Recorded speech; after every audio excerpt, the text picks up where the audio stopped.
Bonjour à tous, merci d'être là, merci d'être avec nous et merci surtout à Khaled et Aurélien qui nous font l'honneur de leur présence sur ce panel où ils vont nous parler des fintechs en Afrique.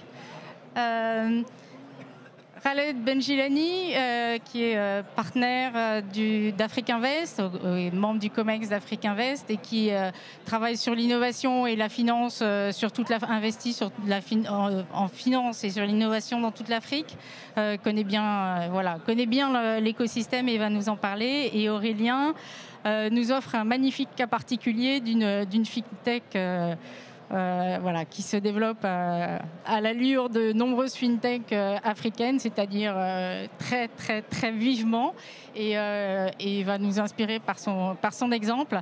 Donc je passe tout de suite la parole à Khaled, tu nous présentes rapidement l'écosystème africain des fintechs. Bon, mon nom est Khaled Benjilani, je travaille à Afrique Invest et je m'occupe en particulier d'investissement dans les startups en growth et dans les institutions financières. Donc à l'intersection, on retrouve effectivement les fintechs entre le secteur financier traditionnel et l'écosystème innovant en général. Et donc les fintechs, c'est une couche d'infrastructure qui est très importante parce qu'en fait, elle permet de libérer des énergies au niveau des autres verticaux de secteurs innovants. Sur l'e-commerce, on a besoin du paiement. Quand on est sur la logistique, on a besoin effectivement de dénouer des paiements, que ce soit sur de la PME, que ce soit sur des paiements en B2C. Et aujourd'hui, on va trouver différents segments qui sont en train de se développer très vite en Afrique sur les fintechs. Le tout est drivé par un certain nombre de vecteurs, dont probablement le plus important est la pénétration des mobiles en Afrique. La pénétration des mobiles, en fait, ça a permis plusieurs choses. Ça a permis d'abord de créer des nouveaux usages via le téléphone mobile. Vous connaissez probablement la monnaie mobile, mais au-delà de cela, ça a permis en fait de collecter beaucoup de données sur une très grande partie de la population qui n'a jamais eu accès à un compte bancaire. Et la pénétration du secteur financier classique et surtout des banques est inférieure à 30% en Afrique. Ça veut dire que vous avez toujours 70% de la population sur qui on a très peu de données structurées sur leur capacité d'épargne, leur capacité d'emprunter. Et donc les télécoms ont permis justement de collecter des informations qui sont fortement corrélées avec des éléments de décision de crédit et autres qui nous permettent de créer de nouveaux produits aujourd'hui. Et ça, c'est un des premiers segments qui a émergé dans les 3-4 dernières années dans les fintechs, c'est le lending. C'est la capacité à pouvoir prêter à des gens qui n'ont aucune historique de crédit sur le secteur financier classique, mais ça ne veut pas dire qu'ils ne sont pas capables de repayer un crédit. Alors, il y a un gros créneau qui s'est installé aujourd'hui qu'on appelle le nano-lending, donc c'est plus petit que le micro-lending. On est sur du 10 à 100 $ en général de crédit, où la décision va être prise sur des batchs de données qu'on va récupérer chez les opérateurs télécoms, qui nous permettent en fait de construire des profils de risque sur des gens qu'on ne connaissait pas avant. Le risque est élevé au début, et puis ensuite, au fur et à mesure que ces modèles s'améliorent, que ces modèles apprennent, on a des modèles qui deviennent assez performants en termes de qualité de crédit et en termes de qualité de prédiction de défaut. Donc ça, c'est le premier créneau. Sur le lending, il y a aussi, bien sûr, le lending au PME avec le même modèle, c'est-à-dire qu'autant on peut prêter à un individu, on peut prêter aussi à un petit business. Et sur ce petit business, il nous manque de la donnée. Généralement, c'est des business qui sont informels, donc ils n'ont pas d'existence formelle, mais ça ne veut pas dire qu'ils n'ont pas de revenus, une capacité à pouvoir repayer un crédit, une capacité à améliorer leur PNL. Et sur cette base, on est capable aussi, grâce à des données, alors que les données ici, on ne va pas les trouver chez les opérateurs télécoms, mais les modèles qui sont les plus performants aujourd'hui sont des modèles où on est parti récupérer ces données en bout de ligne chez un corporate, chez un FMCG. Je prends un exemple. Dans le consumer, on veut prêter à des retailers, à des épiciers, et on va aller chercher les distributeurs de Procter & Gamble et Unilever. Et grâce aux données qu'on va collecter de chez eux de vente de Procter & Gamble à ces épiciers, on va pouvoir justement offrir un crédit avec des données assez structurées. Donc ça, c'est le premier créneau aujourd'hui qui est un créneau qui a explosé sur les 3-4 dernières années avec une concentration sur le Nigeria, le Kenya, l'Égypte qui monte en charge aujourd'hui, et un certain nombre d'autres géographies qui commencent à émerger sur ces créneaux-là. Le deuxième gros créneau, et probablement le plus profond, c'est le paiement. Je ne vais pas rentrer dans tout le détail des paiements parce que c'est tout un monde, mais grosso modo, ce qu'il faut retenir sur le paiement, c'est que plus de 99% des paiements se font en cash en Afrique. Donc le cash est prédominant. Malgré tout ce qu'on peut imaginer et tout ce qui s'est fait sur la monnaie mobile et M-Pesa, on reste des économies qui sont dominées par les échanges en cash, avec tous les risques qui sont liés, que ce soit des risques de blanchiment, soit un risque de perte, donc tous les risques qui sont liés au cash. Les monnaies mobiles sont en train de révolutionner ça, c'est-à-dire qu'on est en train de passer à de nouveaux usages, et justement grâce aux monnaies mobiles, on a aujourd'hui une capacité à avoir des échanges de manière beaucoup plus efficiente. Alors sur ces créneaux-là, il y a plusieurs mini-segments qui se sont créés. Il y a le B2C, donc la capacité qui est probablement le plus profond aujourd'hui, la capacité à pouvoir créer des portefeuilles de monnaie mobile et avoir des clients qui les utilisent. Mais il y a aussi ensuite des wholesalers, donc des gens qui vont venir interconnecter, que ce soit des gateways de paiement, que ce soit des switches. Il y a plusieurs entreprises comme Isao justement qui proposent cette interconnexion. Je laisserai Aurélien en parler avec plus de détails. Ensuite, il y a un autre créneau qui est lié aussi à ce qu'on peut faire en Europe, qui est la remittance, qui est l'envoi d'argent des diasporas sur des corridors généralement nord-sud. Il y a aussi des corridors sud-sud d'ailleurs, mais le gros aujourd'hui est sur des corridors qui viennent de l'Europe, des États-Unis, un peu d'Asie aujourd'hui vers l'Afrique. Et là, il y a énormément d'innovation parce que c'est un domaine qui a été dominé historiquement par 2-3 opérateurs traditionnels. Il y a justement plusieurs startups qui ont réussi avec des stratégies très agressives au niveau du pricing, de rentrer sur du remittance. Et celles qui sont les plus créatives aujourd'hui ont réussi carrément, localement, à pouvoir récupérer alors que traditionnellement cet argent était envoyé et retiré en cash. Et certaines startups se sont dit pourquoi ce retrait en cash? On peut peut-être permettre de faire atterrir cet argent sur des portefeuilles de monnaie mobile qu'on contrôle et justement avoir aussi une commission transactionnelle sur l'utilisation locale de cet argent.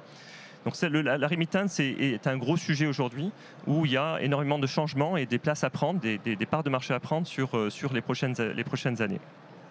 Je n'ai pas fini. Tu me dis quand j'arrive aux 10 minutes. Ensuite, juste... Ouais, 2 minutes, ok. Ensuite, juste pour être exhaustif, à l'interconnexion de tout ça, il y a aujourd'hui les modèles que vous connaissez tous, qui est la néobanque. Alors j'en parle de manière spécifique, même si ça peut rentrer sur certains des autres sous-segments, mais aujourd'hui, on assiste actuellement à l'émergence de plusieurs néobanques sur les principaux hubs de l'innovation en Afrique, avec des modèles qui vont être soit des modèles qui viennent du crédit, soit des modèles qui viennent de la transaction, donc du paiement, et tout ce beau monde se retrouve au milieu. Donc ça, c'est un autre modèle. L'autre créneau qui est en train de se structurer doucement, c'est l'assurance, c'est l'InsurTech. Sur l'InsurTech, aujourd'hui, un certain nombre de réussites sur l'Afrique de l'Ouest, d'ailleurs, qui sont sur de la InsurTech, sur de l'automobile et de la santé. C'est les deux créneaux aujourd'hui qui sont intéressants. Mais le leader actuellement en Afrique là-dessus, c'est les Sud-Africains, où en fait la pénétration de l'assurance est probablement la plus élevée de loin en Afrique, juste avant le Maroc. Et enfin, peut-être dernier point sur les créneaux du FinTech, c'est la crypto. La crypto, c'est un gros sujet actuellement en Europe et un peu partout dans le monde. L'Afrique ne fait pas exception. On a des monnaies en Afrique qui sont extrêmement instables, donc qui sont probablement parmi les plus mauvaises monnaies en termes de stabilité face à des monnaies fortes. Et donc, en fait, la crypto-monnaie offre des solutions intéressantes en termes de solutions refuge pour des individus qui ne veulent pas laisser leur dépôt en monnaie locale, mais au contraire d'avoir une monnaie qui peut au contraire s'apprécier, qui peut aussi se déprécier d'ailleurs, mais en général, on investit là pour et donc aujourd'hui, il y a énormément de transactions qui sont en train d'avoir lieu directement en crypto-monnaie en Afrique. C'est un créneau nouveau qui n'est pas encore réglementé et probablement il va y avoir aussi des changements structurels à ce niveau-là. Voilà. Merci, c'est super clair. Je vais d'abord passer la parole à Aurélien sur une présentation de Bizao. Et vu le panorama extrêmement clair qu'a présenté Khaled, tu vas pouvoir nous expliquer comment, dans ce panorama, tu t'inscris, même si en fait Khaled l'a déjà un peu fait. Et surtout, quelles contraintes, quelles opportunités, comment ton parcours de ces 2 dernières années s'est déroulé en Afrique. Bien, apparemment, mais pourquoi, comment? Oui, alors bonjour à toutes et à tous. Alors c'est intéressant ce panorama que tu viens de faire, Khaled, parce que Bizao ne se situe pas seulement sur la partie des paiements, mais en fait à l'intersection de l'ensemble des domaines que tu as cités.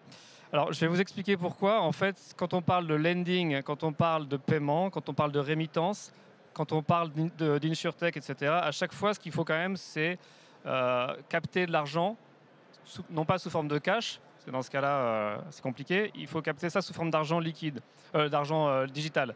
Ce qui signifie en général soit la carte bancaire. En Afrique de l'Ouest francophone, c'est 2%, 3% des gens. Donc on va dire que c'est pas le sujet, en fait, la carte bancaire. Donc toute la fintech que vous connaissez en France, en Europe, vous l'oubliez, ça marche pas. Il faut tout refaire sur une base différente qui est principalement le mobile money. Donc le mobile money, tu as un peu parlé, c'est quand même 500 millions de comptes en Afrique subsaharienne. C'est un truc absolument fou. Et c'est ça qui m'a mis la puce à l'oreille il y a 3 ans, quand je me suis dit, bon, on a quelque chose à faire. Il y a une sorte de révolution des écosystèmes financiers qui se met en place. C'est pas tellement les banques, c'est plus Visa ni Mastercard, c'est autre chose qui arrive. Et là, j'ai regardé la carte des moyens de paiement mobile money. Moi, j'étais chez Orange à l'époque. J'ai vu qu'il y avait 21 filiales Orange, plus autant chez MTN et ainsi de suite. Bref, il y a à peu près 171 opérateurs de mobile money en Afrique. Ils sont bien sûr absolument pas interconnectés entre eux. Donc c'est comme si vous aviez toutes les banques de l'Europe qui bossent en solo et impossible d'accepter les cartes bancaires de l'ensemble des banques. Donc vous imaginez que toute la fintech européenne serait incapable d'exister aujourd'hui sans une infrastructure telle que celle qui existe actuellement avec Visa, Mastercard, les switches interbancaires, etc. Donc la vocation de Bizao, c'est d'être cette infrastructure de paiement qui regroupe l'ensemble des opérateurs mobile money et des banques, de façon à ce qu'au-dessus, on puisse innover. Et donc nous, on a des clients aujourd'hui qui font de la crypto, on a des clients qui font du paiement, on a des clients qui font de la rémittance, on aura peut-être bientôt des clients qui font du lending. Bref, l'ensemble des use cases, on les voit arriver. Donc la crypto, je confirme, ça cartonne. Le paiement, je confirme, ça cartonne. Les néobanques, on en a une aussi, en Côte d'Ivoire. 30% de croissance par mois. Donc tout ça est en train de bouger à fond la caisse. Moi, mon parti pris était de me dire, OK, on va se mettre sur une couche horizontale qui va derrière servir à tout le monde. Donc parfois on dit c'est un peu le Stripe à l'Afrique, mais c'est plus que ça, parce que carrément on est obligé de défendre tout en bas de l'échelle. On se connecte à chacun des opérateurs, chacune des banques. Par-dessus, on fait des couches de médiation, des gateways, des trucs comme ça. Et après, on va carrément faire le processing de l'argent, donc on va le chercher et on le transite vers nos marchands, vers nos intermédiaires financiers comme les fintech, etc. Donc c'est un gros boulot.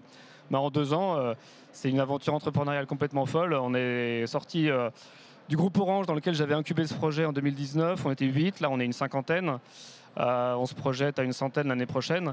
Et 90% de l'équipe est en Afrique.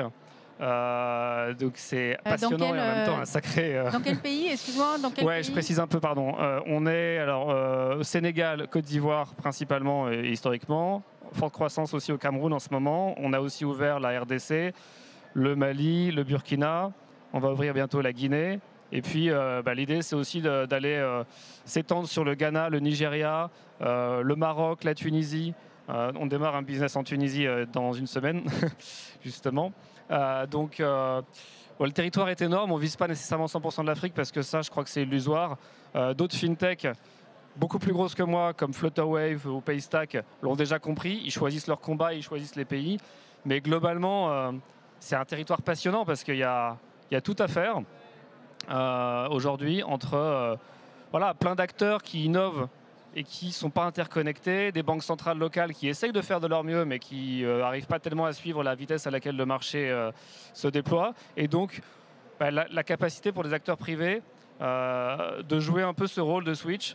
Parfois, InterSwitch l'a fait aussi au Nigeria, donc c'est un modèle pour nous.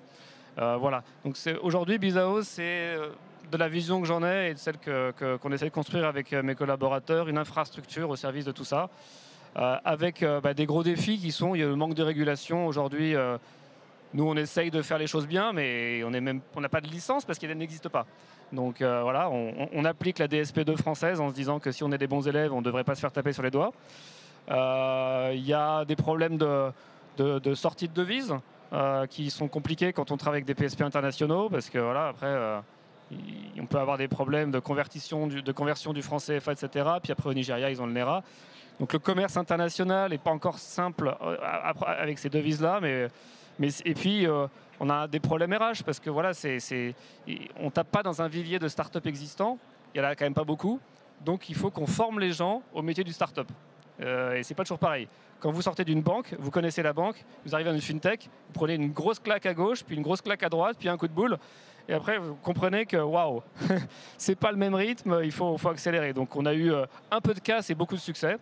Et voilà, moi ça m'a appris énormément de choses, parce que c'est pas. J'ai beaucoup de respect pour les entrepreneurs français qui font des choses merveilleuses en ce moment, mais ils ont la chance d'avoir un écosystème vachement mature, que ce soit au niveau des gens qu'ils embauchent ou au niveau des investisseurs autour d'eux, etc. Le support des pouvoirs publics. Nous, on galère un petit peu, mais en même temps, on a un potentiel, je crois, assez phénoménal. Merci beaucoup Aurélien. Une question qu'on voulait vous poser peut-être à tous les deux. On se rend compte que l'Afrique anglophone a une certaine avance sur le développement des fintech par rapport à l'Afrique francophone.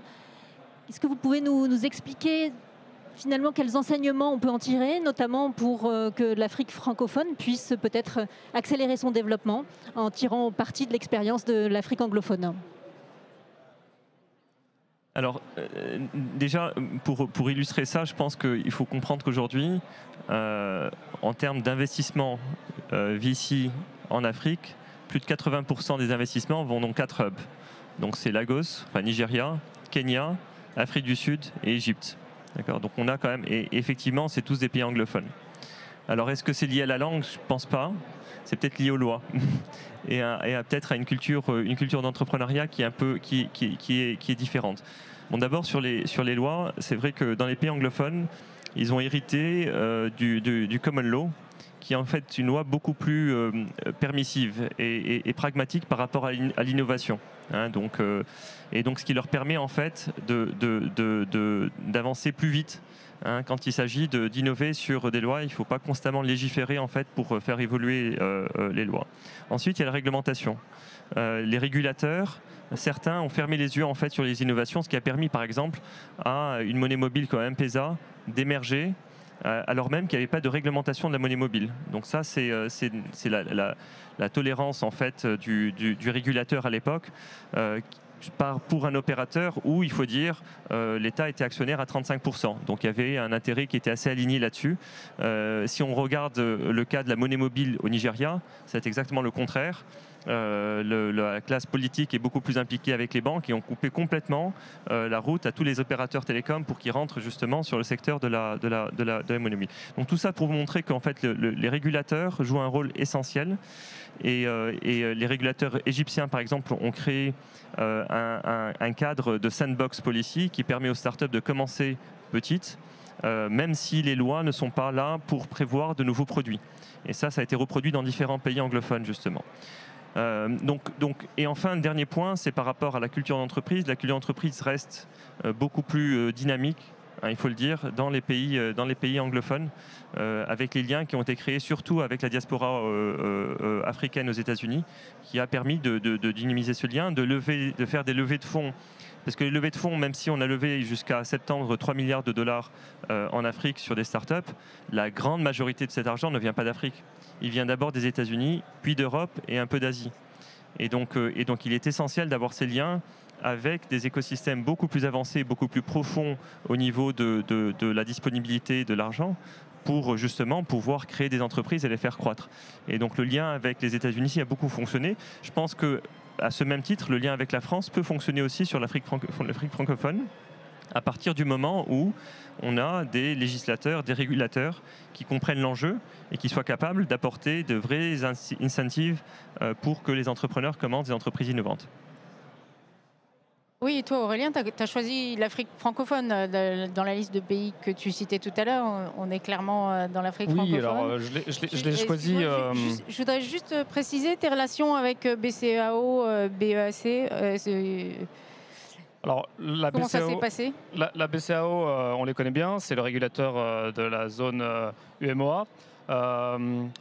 Justement, ils tolèrent notre activité et ils l'encouragent. Ouais, donc je te rejoins pas 100%. Je trouve que les régulateurs ont laissé faire le mobile money, puis ensuite l'ont encouragé, encadré. Bon, ils ont mis des bâtons dans les roues à une époque à Orange, mais au final, il y a 50 millions de comptes mobile money chez Orange, il y a MTN, il y a Move, il y a Wave qui est arrivé récemment avec beaucoup de bruit au Sénégal, puis dans d'autres pays en levant 200 millions de dollars. Donc il se passe des choses en ce moment en Afrique francophone. C'est la plus grosse levée de Série A qu'on a jamais vue en Afrique, c'est au Sénégal. Bon, c'est de l'argent américain, encore une fois. Donc là où je te rejoins beaucoup, c'est que l'argent, il est très très très américain. Et les Américains investissent dans des choses qu'ils connaissent. Donc quand ils connaissent des cultures, c'est anglophone, que les fondateurs, ils ont fait toutes les universités américaines, ça aide énormément. Et donc toutes les histoires se ressemblent à ce niveau-là. Alors après, il y a beaucoup de gens qui font des études en France, en Europe ou au Canada, qui sont francophones et qui reviennent dans leur pays, qui font des choses. Ils n'ont pas nécessairement accès à la même masse de capital. Je veux dire, le capital risque en France, il cartonne en ce moment, mais ce n'est pas nécessairement la même dimension que le capital risque américain. Donc la poche d'investissement dédiée à l'Afrique, elle commence, mais elle n'est pas énorme. D'autre part, je crois qu'il y a quelques géographies importantes à regarder, c'est-à-dire le Nigeria et l'Égypte sont des très gros pays. Donc ça crée des économies d'échelle, ça attire l'œil des investisseurs, ils se disent « Ok, il y a de la profondeur de marché, si j'y vais, a priori ça va fonctionner ». Et il y a un biais que tout le monde a pris sur l'Afrique francophone et que je trouve dommage et que je dénonce même, c'est que l'Afrique francophone, c'est peut-être plein de petits pays, mais ils ont quand même fait un truc que nous, on a mis beaucoup de temps à faire en Europe, c'est-à-dire qu'ils ont créé une monnaie unique et un cadre unique légal. Donc si vous prenez l'Afrique francophone, zone UMOA, c'est déjà plus de 100 millions de personnes. Après, vous rajoutez la RDC et la zone CEMAC, vous avez 300 millions de personnes. Enfin, le Nigeria, c'est quand même nettement plus petit déjà. Et moi, j'opère dans cette région-là et je peux vous dire que j'ai créé une filiale à Abidjan, j'en ai créé une à Kinshasa, j'en ai créé une à Douala et avec ça, je couvre tout, les 300 millions. Je n'ai pas besoin d'ouvrir autant de filiales qu'il y a de pays. Donc c'est un marché, pas unique, mais c'est quand même un gros marché et qu'il faut regarder comme ça. Et est-ce que les solutions que tu as développées dans un pays, par exemple la Côte d'Ivoire, sont les mêmes que tu vas déployer dans les autres pays que tu as cités, ou finalement il y a des ajustements liés aux spécificités locales? Est-ce qu'en termes d'économie d'échelle, justement, est-ce que ta même plateforme permet d'adresser les différents usages où il y a du redéveloppement? Voilà, quel est le cœur de... C'est exactement la même chose. Mais alors 100%. Hein. J'ai touché à pas une seule ligne de code. C'est la même plateforme. Que je me branche à un opérateur de Côte d'Ivoire ou du Cameroun ou de la RDC, c'est pareil, quoi. Enfin, je veux dire, voilà. La différence majeure, c'est dans la réglementation. Donc, on travaille avec le régulateur de chaque zone. Pour l'instant, il n'y a pas de cadre officiel. Ça ne nous empêche pas de bosser. Ils nous connaissent. Ils savent ce qu'on fait. Et franchement, on discute pour que le cadre légal qui se mette en place régule ce secteur. Nous, on est hyper partisans d'une licence parce qu'en fait, on pense que ce métier qui est quand même encaissé des millions d'euros pour le compte de clients et les reverser, c'est un métier un peu touchy. Donc si on ne fait pas ça avec des règles de compliance super strictes, avec des comptes séquestres en banque et avec du staff qui est formé, assez vite on va faire n'importe quoi. Et bon, je pense que ce serait pas mal que ce secteur soit régulé pour que, en tout cas, ceux qui font bien le travail soient pas mis en danger. Voilà. Mais sinon, nous, c'est pareil partout. Hein. Et je veux dire, après, si on va demain en Égypte, au Nigeria ou au Ghana, c'est le même boulot. Mais par contre, c'est le go-to-market qui doit être différent. Il faut comprendre les réalités locales, il faut des tissus de partenaires qui ne sont pas les mêmes. Une question concernant ton développement. Tu existes, si j'ai bien compris, depuis 2 ans, c'est bien ça?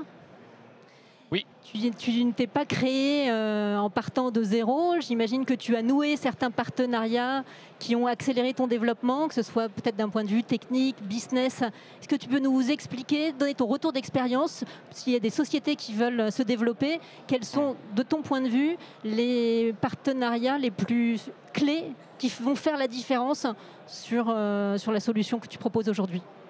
Alors, j'ai une bonne et une mauvaise nouvelle, hein. La mauvaise nouvelle, c'est qu'en général, les partenaires essentiels dans la région, c'est les opérateurs télécoms. Et que c'est assez compliqué quand même, hein, de travailler avec eux. Et bon, je le dis de façon sereine, j'ai travaillé 8 ans chez Orange. Et donc, en fait, pourquoi c'est difficile? Parce qu'il y en a beaucoup. Vous avez 3-4 opérateurs par pays. Vous avez 8-10 pays. Donc, ils sont tous moteurs, mais ils sont trop nombreux. Et donc, eux-mêmes, vous êtes trop nombreux. Il y a trop d'entrepreneurs. Il y a peut-être, je ne sais pas combien de milliers d'entrepreneurs par pays. Ils ne peuvent pas tous s'adresser aux responsables des partenariats de l'opérateur. C'est ingérable, qui lui-même ne peut pas débloquer des ouvertures techniques pour tout le monde. Ce n'est pas son boulot. Donc, c'est pour ça que c'est compliqué de travailler avec l'opérateur. Franchement, ce n'est pas son métier. Et alors, la chance que j'ai eue, c'est que j'ai monté mon projet chez Orange avec le soutien d'Orange pendant 2 ans, en tant qu'intrapreneur. Donc, la mauvaise nouvelle, c'est que c'est compliqué d'avoir ce genre de deal. Maintenant, la bonne nouvelle, c'est que je l'ai fait et que du coup, ma plateforme, maintenant, elle est ouverte pour tout le monde. Donc, on a fait ce boulot, on a maillé tout le monde. Et maintenant, si vous voulez créer un business, quel qu'il soit, on règle votre problème de moyens de paiement et vous vous concentrez sur votre business. Même si vous voulez créer des fintech, des néobanques, etc., il n'y a pas de problème. Nous, on accueille tout le monde. Mais c'est ça le problème. Tu as prévu plein de cartes de visite, j'espère. Ouais, je vais scanner sur LinkedIn maintenant, c'est plus rapide. Khaled, est-ce que tu peux nous donner, selon toi, en tant qu'investisseur, les critères qui sont pour toi déterminants pour investir dans une start-up fintech? Alors, déjà je pense que nous, on fait d'abord de la série A, série B. Hein. Sur la série A, série B, il faut qu'il y ait la croissance, il faut qu'il y ait traction. Contrairement à des très early stage où on peut rentrer pré-revenu, ici, nous, on a besoin de voir des revenus du trend. Donc ça, c'est important. La consistance de l'équipe, donc avoir une équipe qui soit capable de monter l'entreprise, non pas là où elle est, mais sur une vision à 3 ans. Hein. Donc d'avoir déjà cette équipe mise en place est essentiel. Et puis ensuite, la profondeur de marché, hein, sur les créneaux où ils sont, hein, qui doit permettre justement la montée en charge de l'entreprise. Effectivement, sur le fintech, là où il y a le plus de profondeur aujourd'hui, ça se voit de loin, c'est le paiement. Hein, sur le paiement, il y a aujourd'hui suffisamment pour pouvoir avoir des croissances de x10, x20, x50 sur certains créneaux. On l'a vu avec Wave d'ailleurs, il y a cette profondeur. Et les autres créneaux dont j'ai parlé, sur le lending, pareil. Le lending aujourd'hui, l'insuffisance du crédit en Afrique, à la fois sur le crédit conso, mais aussi sur le crédit aux petites entreprises, est énorme. Donc là aussi, il y a énormément de place à prendre. Donc la profondeur de marché est essentielle. Et puis ensuite, la maîtrise de la technologie est essentielle aussi. Une entreprise qui ne maîtrise pas sa technologie ou qui a une technologie qui n'est pas scalable serait un problème pour nous en termes d'investissement. Et justement, la France, comment se positionne la France en termes de technologie par rapport à d'autres sociétés étrangères? On a vu notamment américaines qui se développent beaucoup en Afrique. Est-ce que la France a une épingle à tirer, tire bien son épingle du jeu? Absolument. Alors il y a différents créneaux en fait aujourd'hui où la France est en train de positionner. D'abord il y a le remittance où c'est un marché naturel avec une diaspora africaine qui est très importante ici. Et quand on dit remittance, on ne s'arrête pas uniquement à l'envoi d'argent. C'est toute la gestion transactionnelle de cet argent derrière, que ce soit en Europe ou en Afrique. Donc ça c'est un des créneaux où il y a quelque chose à faire avec un positionnement non pas seulement français mais un positionnement européen. Hein, donc ça c'est un premier créneau. Le deuxième où la France a de super success stories, c'est les cryptos. Une boîte comme Ledger par exemple, qui aujourd'hui a démontré qu'il était capable de prendre 10 à 20% de part de marché mondial sur les cryptos, a probablement des choses à faire, soit cette boîte, soit d'autres, soit des entrepreneurs dans ce secteur. Parce qu'aujourd'hui, il y a un vrai vivier de compétences ici sur les cryptos qui peut être utilisé et qui manque en Afrique. Aujourd'hui, on a surtout des consommateurs, mais c'est une matière qui est nouvelle et il faut absolument avoir des compétences qui soient adossées. Et peut-être le troisième créneau, c'est l'intelligence artificielle aujourd'hui qu'on va retrouver pratiquement dans tous les segments de l'innovation en Afrique et partout dans le monde. Aujourd'hui, on vaut mieux faire prendre des décisions surtout si on a des sets de données qui sont suffisamment structurés et gros en taille. Et donc l'intelligence artificielle aujourd'hui prend beaucoup de place. Il y a énormément d'entreprises en France qui sont leaders sur l'AI et qui sont capables aujourd'hui de rentrer en Afrique en partenariat avec des boîtes de différentes natures pour pouvoir justement écouler leurs produits et services. Merci beaucoup. Alors, je ne sais pas si on peut se permettre de déborder d'1 minute ou 2 pour prendre 1 ou 2 questions. une question, 1 minute, une question. Est-ce que... Profitez-en.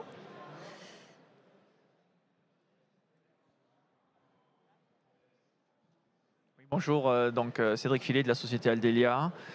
Ma question, c'est surtout au niveau des RH. Comment recruter, comment accompagner les talents, aussi bien au niveau des pays francophones qu'anglophones? Et comment favoriser, je dirais, la mobilité de ces talents d'un pays à l'autre, d'une zone à l'autre? Je prends la question. Oui, c'est un des défis majeurs, en effet. Alors, j'ai essayé plein de trucs en 2 ans. Je pense que ce qu'on a conclu avec l'écrit récemment, c'est qu'il fallait surtout prendre des gens qui aient envie, qui aient une flexibilité d'esprit vraiment importante et fuir à tout prix tous ceux qui veulent des positions établies avec voiture de fonction, gros postes, etc. Parce qu'il y a 2 philosophies dans le marché RH africain. Il y a ceux qui appartiennent à l'ancien modèle et qui cherchent à reproduire cet ancien modèle et qui y arrivent parfois, mais je pense qu'ils vont avoir du mal de plus en plus parce que l'économie change. Et il y a ceux qui ont compris qu'en fait, non, on est dans une nouvelle économie où le diplôme compte, mais pas que. C'est surtout son exécution au quotidien. Donc nous, de plus en plus, on prend des jeunes qu'on forme, qu'on accompagne. Il y a une certaine prise de risque. Donc ça implique que nous, on développe beaucoup de programmes de formation. Mais c'est là où on a le meilleur retour sur investissement. Et alors après, les cabinets de chasseurs de tête, etc., ils ont aussi besoin de changer, de se structurer pour comprendre ce nouveau marché. Ça change très très vite, mais toutes les conférences en parlent. Il y a 70% de la population qui a moins de 25 ans. Donc il y a un enjeu majeur à comprendre comment ces jeunes vont aborder le marché du travail. Et peut-être qu'il y a un manque de formation encore à ce nouveau monde du travail. Donc c'est aussi à l'entreprise de prendre ça en charge. C'est un surcoût, mais en même temps, il faut le savoir, quoi.